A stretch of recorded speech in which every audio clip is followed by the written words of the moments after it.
Hello, guys. Today we have a very special and exciting guest. She has a very cool job. Here we have Sydney. I don't know if you go by Sid or Sydney, Whatever you're comfortable with, you can call me whatever. Okay. It's been a minute.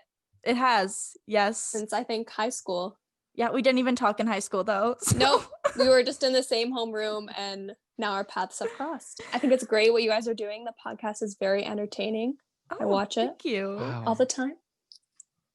So, do you want to explain what your job is? Sure. So basically, I am a personal stylist. So what that entails is kind of different from project to project. Some people I do personal shopping for. Other things I just style shoots, or I have the direct clients that I consistently work for and do content for their Instagram, or whether it's just a special shoot. It really varies, but it's really exciting. It's very new and it's really creative, and I really love it. How'd you get into it? Honestly, fashion has always been something that I love. I have a passion for fashion. And so it's even cooler that it rhymes. I know, right? I wasn't very happy with my office job, and I decided what a better time to transition. So I've been doing it for almost a year now. I started last February. So coming up on a full year. And at first I was just doing it as a side hustle, like just researching and whatnot, because I didn't necessarily go to school for it. So I find that you have to work almost triple as hard just to kind of prove yourself and prove yourself in the industry. So it's been really good. It's definitely a roller coaster, getting your foot in the door, but so far it's been really great and extremely rewarding. Awesome. That's so cool. I don't know. All of that is so impressive to me. All of that like side hustle turns into real job stuff. That's dream come true stuff. So I bet you're really proud of yourself. How did you feel like starting that? Because you said you started in February, which is kind of when like COVID was sort of ramping up. So how did you feel about diving into it? Like when like it was kind of shaky because a little bit harder to do that during COVID, or was it fairly the same? It's hard because a lot of the stuff is over, again, like Zoom, like we're doing right now. I have done a couple shoots, obviously following COVID rules and everything like that. But also a big part of it is there was a really big hit to the fashion industry itself. Like they're not doing fashion week. So everybody kind of had to reevaluate the way that they've been doing things for so long. So I thought that it was actually more of an advantage for me because I wasn't accustomed to what the previous fashion rules were. I just jumped into it and then just went with the flow. But things have been like slower. People are definitely getting ready to gear up and release more lines and things like that. But I do find, especially with independent businesses, because I do really try and focus locally in Vancouver, and as well as Calgary. I love Calgary. Yeah, shout out Calgary. But yeah, it's been really hard because obviously people are trying their best in such a difficult time. And with Christmas just passing, a lot of people have really low stock. So it's really hard to get a hold of those pieces that I have in mind. But, we make it all work. Oh, Yeah. You mentioned you do personal shopping for people. Is that what it's called? Yeah. What is that?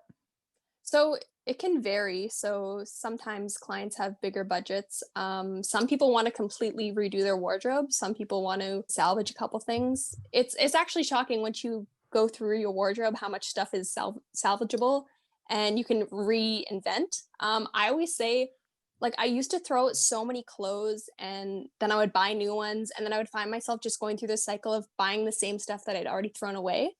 And especially with vintage being a huge thing right now, I'm really trying to keep my clothes and then just get a little vacuum sealer, and then soon enough the fashion will be back.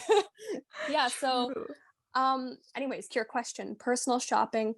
So basically I go and shop for people.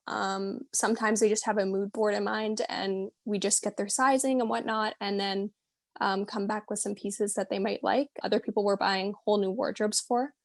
But it really depends. But I honestly love it. I love going to the mall, not necessarily to shop every time, but just to keep my mind active and inspired, honestly, just looking at different clothes and touching them. And yeah. Wow. That's some real passion. Like literally just going there to touch them and kind of just feel it. I love it. online shopping's not the same. You never know the quality Yeah, you're going to get. As much as you I try, right? agree. You can read like the details and the fabrics and whatnot. It just never comes as you think it will. Yeah. So who are these people? Like, for myself, like I don't think I've bought any new clothes since last Christmas. And that's simply because I don't have the budget. So who has the budget for not only to be buying clothes, replace their whole wardrobe, but also to pay somebody to do it? Like, you know what I'm saying? Yeah, no, I totally get what you're saying. So it can range. So some people simply just want me to go to like Value Village and get them thrifted items because they don't want to sort through them themselves. Wow. Other people, being like my family members, just use it to their advantage. And so I do Yeah. that for them. I'm more than happy to. And then also, Vancouver has quite the glitzy scene. So that clientele is really great to tap into. Especially with COVID, people really want to avoid going to the mall themselves. So it's just a really great alternative. And I honestly love doing it. So Yeah. it's fun for me. Nice. So Yeah. for people who want to get more into fashion, I feel like it's really hard because, you look at stuff on Pinterest, you're like, wow, I really like how they dress and I wish I could do that, but it's hard to actually figure out where to start. So do you have any advice for that? I would say definitely finding your niche. I know that when I first started, I knew that 100% I wanted to do styling, but I found it very difficult balancing between being an influencer on Instagram and just posting outfits that look good versus actually styling and having a passion. So at first, I think I struggled a bit with that myself. But I would say for people starting off, just, yeah, like finding your niche, finding what you really want to do. And also, another thing with like Pinterest and this and that I learned while doing this is I always had this stigma in my head that people just look like that in real life. And they really don't. When you go to photo shoots and stuff, everything is taped and clipped and Yeah. pinned to perfectly look like that. So I think that's another thing too that people don't realize is clothes don't actually sit on you. That, I mean, they do to a certain extent, but there's definitely a lot of behind the scenes that goes into that. Mhm. But honestly, for anybody starting out, I would say just do it. Like, especially now, there's really nothing to do. There's restrictions. And so if you're going to test the waters, I would say definitely do it now. And if you have a creative mind state, I would say go for it. It's really, really great and really rewarding. In doing that, how did you, at this we're kind of addressing people who might want to go down the same path as you. How do you, because I know for me as sort of a content creator on YouTube, I struggle with managing my, you need like a full-time job to, you need to live and eat, you know what I mean, and then do this side hustle. So how did you kind of manage both and then also prioritize your time sort of between them, assuming you had another job while you were, I mean, you said it's a high side hustle, so. Yeah, so I went to school to be a legal assistant, and that was my job. I worked at a law firm. Because of COVID, we were working from home, so that was a bit easier. I didn't have to commute, so I did get an extra couple of hours there. I would say though, for me, at the beginning, I think people don't realize how much time you really have to invest, and with that extent, some things get sacrificed. So your relationships and your extracurriculars definitely get sacrificed. So I kind of switched up my schedule. I would wake up super early in the morning, work out before the day has even started. I would pop onto either my computer or my Instagram, check and see if anybody had contacted me. And then I would start with my day job. And then instead of taking a lunch, I would, of course, eat, but I would be working on my styling page. So it's like a full-time 24-hour thing. There's really no breaks. And Yeah. I think it's really hard for people to understand, but you just have to work really hard if you want to see the results. So that's hard. I understand that it can be a really hard balance, but it definitely pays off in the end. Totally. I think that the sheer amount of work is something that a lot of, you look at the rate of success in sort of entrepreneurial things and you go, okay, well, it's very low. But I think people need to realize that that's like an average. And there's so many people who aren't willing to work, as much as you are, or as much as like necessary to actually get there. So I think it's important for anybody who might be listening who wants to do this kind of thing that like the chances I think are higher than people think if you're willing to, work that hard at it. So 100%. And I would also say for people thinking about getting into it, um, I know as much as it might suck at the beginning, but volunteering your time, if you can get onto those shoots and get into whatever you need to, those connections that you make with people on set, even if you're doing it for free and actually losing out on money, is way worth anything else. The amount of designers and stuff that I've met on set by just simply donating my time have been long-lasting relationships that have really helped me along. That's good advice. Yeah. So I know it sucks because everybody needs money, but sometimes you just got to sacrifice those weekends and get it done. Yeah. Yeah. Nice. What would you say your favorite part of your job is? I would just say the constant switch up, like the constant creativity. There's different mood boards all the time. People want different visions. It's just really entertaining. It's never the same thing. And that's something that I've definitely struggled with in the past, just in life, having something new and something stimulating all the time. So this has been a really great avenue for me. And of course, the people that I meet have been really great. Would you say Connections? what do you think in terms of clothing? What do you think are essentials that everyone should have in their wardrobe or stuff like that? That's tough to say. I know people are going to disagree. I love turtlenecks so much, like a tight crop turtleneck. I love them so much. But definitely basics, like a basic tee.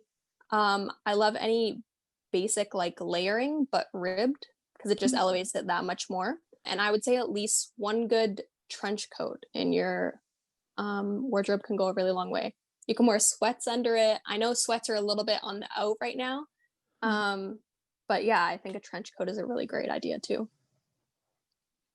I wish I could contribute to that conversation, but I have no idea.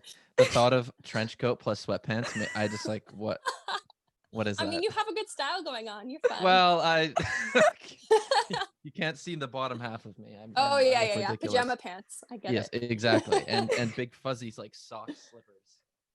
Oh, those are amazing. Have you styled men before, or is it just women? Mainly females, but I have styled men, and I'm actually working with somebody right now that's a male, so it's good. It definitely keeps me on my toes, because sometimes when I'm working just with female models, I'll just kind of look at female fashion, but I have to remind myself that I have to be looking at everything at all times. Do you prefer one over the other? Like, do you have more fun or less fun? Because to me, it seems like, you said that you really like, things changing a lot. So changing over to men's stuff, is that maybe it could be potentially more exciting sometimes? Honestly, right now, the males that I'm working with, I really like it because I can break some boundaries and introduce things that I don't think men are necessarily comfortable with. And so to be able to even do that is amazing. And it's really a lot of fun because, there's no restrictions whatsoever. And so it's great. I can throw necklaces on them that are kind of girly, and, I think it's great. Is there, like, I sort of see the fashion world as sort of separate from my own world. And I know that might be weird, but when I see like runway stuff, like it looks like it's trying to be as outlandish as possible. Stuff that's like trendy. That way, I would never see anybody out in public wearing it. So like, how does that cross over into like the real life world? You know what I'm saying? Of course. Yeah, like how does high fashion meet a normal world? Yeah, because I never see any of that stuff in real life. But it's supposed to be fashionable. I don't know.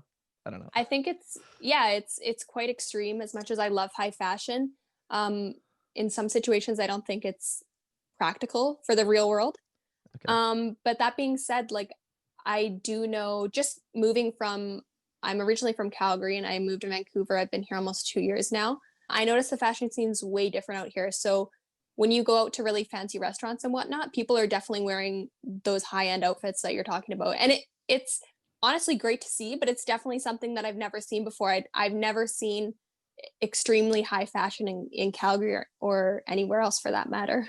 So interesting. So you would focus more on like practical everyday type of, if you're going shopping for somebody, you're going to a store that anybody could go to most of the time and just picking up regular clothes. Yeah, it really depends. I would say definitely when you're doing shoots or things creative in that sense, you're going for the more high fashion, because I think it's a dream. People want to see that and envision creative things and beyond just a plain t-shirt and jeans. But yeah, so it really does vary. A lot of the shoots that I do are quite outlandish, which I love. Um, but there's also some simplicity to an everyday look. Cool. Yeah. Did you have, or what was your favorite fashion trend in 2020? Ooh, that's tough. I would say prints. I know there's a lot of really good prints in 2020. I love cow print so much. I wasn't a big fan of like the chunkiness. I know there was like chunky boots and whatever. That's kind of on the outs now, but again, like I'm sure it will return. There's a lot of clothes I'll look at and I really like, but I feel like I can't pull it off or I'll be scared to wear it in public, like cow print or any design for that matter. How do you get the confidence to just be like, okay, I'll wear what I want and feel okay in it? Yeah, so for me, I used to always just dress for my body and what I was comfortable in. Again, I think everybody should do that. But I have gotten to a point where I like to push the boundary a little bit. So I do introduce print and color. As much as I love my neutral tones and my turtlenecks, like I feel so comfortable in a turtleneck. But again, like you shouldn't be uncomfortable when you're going out in public. So I think for everybody, they just have to know their body. I know everybody has different bodies, but just whatever works for you, I think you should wear it. And honestly, you can pull anybody can pull anything off. There's no restrictions on that. But it is very hard to build up the confidence to do something like that. And it definitely took me a while. I was wearing like a pink hoodie and green sweatpants in grade 7. So here we are. So this kind of goes back a bit, which is not ideal, but you were talking about the side of it, like being an influencer, sort of like how big of a factor is the influencer thing? And on that sort of vein, if people want to, like, how do people find you? Is being an influencer an important part because that's how people find you to get in contact with you in the first place? And I have, so actually, now that I think about it, I have a lot of follow-up questions to that. This is a avenue. Okay, Yeah. I'll try and hit that, and then if I miss anything, just let me know. Okay. Well. So I would say a really big thing, there's a very big stigma that the more followers you have, the more interaction, the more money you're going to get, and it's false. The thing with Instagram is, honestly, if I didn't have my styling page, I probably wouldn't be on Instagram. The thing that I've discovered as I've gotten older is a lot of people are, again, like they're buying followers and whatnot, but just because you have a million followers doesn't necessarily mean that you're making more money. So for me, my Instagram page is just kind of my portfolio where people can go and feel comfortable that it's a legitimate thing. I also have my email there, but a lot of my stuff is through DM, I think, just because everybody is on Instagram. I think that there's just more clout associated with a Instagram page that has more interaction or whatever. Because I know I've seen people on Instagram that have blue checks that it doesn't reflect, you know what I mean? So for me, that's not a really big priority necessarily to have a crazy following. Okay. So then what does growth look like for you? Right now my current goals are I want to move in a little bit more to the celebrity styling. The reason for that is just because I think you get to do really interesting projects. So you could do music videos, just Instagram content, whatever that may be. So I am tapping into that a little bit. I wouldn't say the growth for me is necessarily numbers, but I would say just being more busy. If I could be busy 7 days a week doing multiple shoots a day, I would do it. So I think that's definitely a mark for me. And also another mark would be getting into some bigger designers. Okay. And how do you go about getting there? Because you talked about how, followers doesn't necessarily mean you're going to get more business. So in that way, is it just sort of connections that you build through shoots and stuff like that could hopefully, get you over to the celebrity stuff or through music videos or things like that? Or I would say definitely it's a lot of back end work, talking with people's management, just a lot of email correspondence and things like that. But again, yeah, it is. So those people that you work with on shoots definitely have you in mind if you do a good enough job and they like your style. So I've had a lot of people connect through that way. So like makeup artists that I worked on, a first set will hit me up to do a shoot, and then it just kind of builds from there. Once you get a really good foundation of connections, I find that it just branches off from there. And it's really no telling where you'll get a job from. You don't know that 2 years ago I met this person on set and now I'm doing a really big shoot for them. It's just like weird. Everybody's quite connected, whether it be like the music industry or actors. I always have to reevaluate. Like I'm finding, especially with COVID, with just the way things are twist and turny, I just always am constantly reevaluating. One day I'll have what I plan out for the next 3 months, and then the next day it'll completely change. So I know that feeling. yeah. What's your favorite places to shop? Ooh, that's really tough. I would say actually recently I've been shopping on ASOS, ASOS, Oh, yeah. ASOS. ASOS? Yeah, they have ASOS. I don't know how you say it. I'm really bad at pronouncing anything, so it could be that. They're really great. They're online, but I find that they have a really big range of brands. But in terms of, I would say like mall places, as much as I want to avoid fast fashion, Zara has really great stuff, and they do have some pieces that are a little bit more high fashion that are kind of outlandish that I like for a decent price. So I was actually going to ask you, how do you feel about fast fashion? Because by the time something that's like kind of bad quality from one of those stores breaks because it sucks, it's probably out of fashion anyways. yeah. So I don't know if you can elaborate on how you want to avoid fast fashion. Is it an environmental thing? For me, it's an environmental thing and just the work conditions for those people. But also it does come down from certain places. Some brands aren't like this, but the quality of the garment. That's why I do like shopping in person, because I can feel a texture or whatever. Even if it says a description, it's usually feels different. And also I really like to support local. So I know at times it can be a little bit more expensive. But if I know for sure that something's going to last me for a really long time and it is a timeless piece, then I'll definitely invest in that. But I know it's hard to give up on the fast fashion because, like you said, by the time it breaks, there's something new around, right? Yeah, I mean, honestly, like I couldn't even say that I like fast fashion stuff or I don't, because the only shopping I've done has been entirely online, and it's been athletic clothes. So I'm garbage. I don't know. I'm honestly probably the worst person to interview you, but hopefully it hasn't been too bad. It's all good. Athleisure is a whole different category in itself. So I love athleisure. Do you know many brands, athleisure brands? I don't know if that's your thing, but it's I don't use it a lot, but like for myself personally, obviously Lululemon. There's one that's really good actually. It's called Spiritual Gangster. They're decently priced and they have really cute stuff. They have ribbed leggings, which I love a ribbed legging. Me Great too. sets. So First Health Apparel. That's what I'm wearing. Use code Evelina for 10% off. Okay. Please. I'm so broke. good. Actually can, guys. You know about Alphalete? Have you heard of Alphalete? Yeah. I've never gotten anything from there. Okay. Okay. I've heard that the girl stuff is like not like good fashion wise. You might have a different opinion on that. But in terms of like quality and also shipping time, I was being serious about First Health Apparel. Like, sure, I'm shouting it out, but it's actually good. Like, there's these leggings, and then are they squat proof? Yeah, they actually are. Like, you see that? It's nice, and it's from Toronto. They just started up, so oh, Canada brands, we love it. Support. Love to see it. So Evelina for 10% off.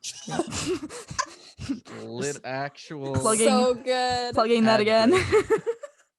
Link in bio. Oh my. You like her side hustle? What about mine? I'm trying to do a side hustle too. So I mean, I just feel like hers is a little bit more put together. Oh my gosh. She's got a link. I got a link. 10% off. No, my bad. You're right. She's got it going on. God, please support your friends. Okay, we're gonna hop back into the questions. I just have like style questions. Honestly, you could just ask me those. Me and Kale are both just here in like athleisure, so Do you have any tips on how to accessorize? Because I really want to wear more jewelry and all that, but I don't know how to make it look good, if that makes sense. Yeah, so for me, I really didn't wear jewelry before, and I always found myself like a little bit minimal. I'd wear like one ring. And now when I have like 4 or 5 on my hands, I'm like, oh, that's so gaudy. But then I'm like, it's really not. So the thing you really have to think about first is like, are you a silver or a gold girl? Rose gold? Mm. What's your vibe? I like gold. Gold? Yeah. I like gold. I like I would say layering is like the best thing. So Okay. you can get like just simple chains and then layer and it just looks that much better. I just feel like Um I look like I'm trying too hard. I don't just yeah, I understand your feeling because I used to feel that way too. As I have like massive hoops, I'm like, am I trying too hard? But honestly, you just have to make it work. yeah. You just if you feel confident in it, then it really doesn't matter. You could be wearing like crazy accessories with like a giant balloon animal on your neck, and if you feel great in it and you tell yourself, you might have to give your like self a little pep talk in the mirror and tell yourself that it looks a little crazy, but it's fine. You're going out like this. Nice. Yeah. Just believe in yourself. Just believe in yourself. You mentioned layering jewelry. How do you layer just regular clothes? Like, I don't know. I don't understand layering. Well, do you just throw stuff over? Why are you looking at me like that, Kale? Like, I don't know how to explain it. Like, because I see people layering on Instagram and it looks really good because they'll have a whole bunch of jackets on and it looks good. When I put a whole bunch of jackets on, I look like the Michelin Man because I'm just like, boom, like puffed out. That's a good look. I definitely feel that. And I also have to say, like, disclaimer for Calgary, because it's so cold there, you have to sacrifice the fashion a bit. So it's like it's a struggle. Yeah. But I would say the easiest way is figure out your color scheme for the outfit. If you want like a more monochrome, I find that is what a lot of people are doing online is the monochrome layered. So that is just basically Kale doesn't know what that means. No, I do. He's like, no, is she I gonna do. answer this? Black and white. What? No, monochrome is all one color. Oh, it's Yeah, all one like color. really similar shades or one color. Or, yeah. Oh, yep. I would say a lot of like brown camel tones are the go-tos. But I also see blues popping up, like baby blues, because then you can also wear a light white and kind of mix it in with the powder blue. I thought you said camel toes. I could have stuttered. Camel tones. And then We gotta cut this out. I do like baby blue though. I think that's my favorite color to wear. Are there any colors that I don't know are like fashion don'ts? No, you can't have those together. Don't say it like that, please. Do you want me Honestly- to say it again? Fashion don'ts. I honestly don't feel like there is colors. I mean, sure, there's colors that you're supposed to put together, like purple and yellow go really good together and whatnot. But again, I've seen crazy color combinations that aren't supposed to go together and they look great. So I feel like that's the nice thing about fashion is you can really do whatever and pull it off. You know what I mean? Yeah. As a person who's experimenting and you're already like not very confident in it, how do you know if you've created a masterpiece or a Frankenstein? I like that. That's really good. Frankenstein was a masterpiece. Come on. Yeah. Well, okay. His own way. He was misunderstood. I think that it could be a masterpiece because even if you're not going along with the trend or whatever is now, you have to be able to create a trend. So somebody might look at that. I've looked at trends that have been a huge thing and looked at it when it first started, been like, I don't know about that. And then it starts and people start wearing it more and more. And you're like, okay, I can see it. For me, my partner is quite colorful and he wears a lot of colors and outlandish things. So just seeing him wearing those gives me that much more confidence to do it on my own. I have to be on my A game for sure. Is there anything else you want to talk about? Follow your dreams. And I know it's really hard to start in fashion and it's really hard to be comfortable and not have the thought of people judging you constantly. And if it's going to make you happy, no matter what it is, I think you should just do it. So people that are scared, just jump into it. Jump in the deep end. What if you don't know how to swim? Learn. You just got to try. Wow. Inspirational. Get that doggy paddle going. I think the advice you gave about like just doing it is something that it comes naturally to some people who don't like overthink things, but anybody I think who's an overthinker has like this is sort of predisposed to like think everything through constantly, and then like right before they do it they go, well, no, that wasn't good, that's not good enough, and then they don't do it. And then I think the biggest problem then is just thinking so much that you don't start. Because, and I think that links up really well with the whole concept of like worrying about people judging whatever thing you're trying to do, because if it's not the best thing ever the first time, you're probably not going to feel super proud of it, and then when people sort of judge you for it, it's easy to get, I think, discouraged. Me with my podcast. Well, yeah, okay, so So good. there you go. You know what? You can have 100 ideas written down, and until you actually try those 100 ideas, you're never going to know it works. So even though you might think that your number one idea is 100% going to work, until you put out there and get the reaction from people and see where it's at, it's not going to be a thing. So you really, I know as hard as it is to be embarrassed or not be proud of work that you've put out, until you try, I don't think you can really predict the result. Like, you don't know that you're going to blow up from TikTok from this one idea, this one thing that you do. But if you do 20 of them, one of them might blow up, you know? It's a really unpredictable thing. True, and you're only going to get better as you go as well. At the beginning, it's terrible, you know, but somebody will like it, you know, maybe one or two people, and then as that goes, it would be you'll be yeah. But I think you'd gain more from posting your learning than you would learning and then posting, you know, the end result. Plus, I think you make really like good connections. You know what I mean? Like if Evelina didn't feel ready right now, maybe like this entire podcast wouldn't have happened. No, 100%. You have to just kind of experiment with whatever craft you're doing. And those losses that you might take, you just have to take them and build on them and make it better. Because obviously when I was starting off, and even now, I haven't perfected whatever formula I think I have. So it is, again, just constantly learning and building on what you have, which is really fun and exciting because there's never an end point. You're always building and trying to level up. I wanted to do a podcast for a long time, but I never just would do it. And then one day I kind of just did it. I started the page, I started following everyone.